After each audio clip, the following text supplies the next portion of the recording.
chua soi tur nei lova dananga rong bol chin te ni na chan vo thalelin thang that lo itum chin mo hey shala a go tu se tuar na kha kan thi sen bua la lungai sak me la dar zam la ve lunga na anei la ve kan sanin na on asin mangai na vang na tuar chu I hai der don em ni wal pau na lam chuang pui so van pasal cha te kong ani nuam turani ring lo la ma ni ral na munani soi moi na am thom re i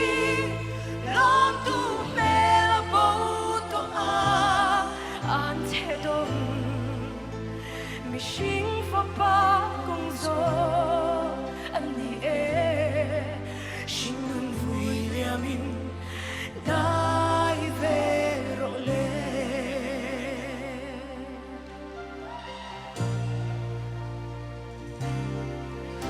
an te dong o Calvary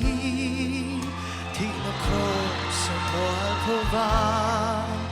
karao shuai na nun changa ken be a om to te chu ko vel ka ti shan in na om to a ti sa dana nun lovin laldanin na puerto a at lo cross gong zo i cha na nuam dai zela karavalo man mui nun na lalu ku man la la long chuang pui so van pasal cha te kong ani nuam turani ring lo la ma ni ral na munani soi moi na ao thom re i long tu be la bo to a an che dong mi sing fa pa kong zo an ni e sing nun vui liamin dai ve ro le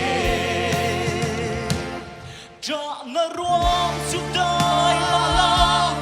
so la tui po la ri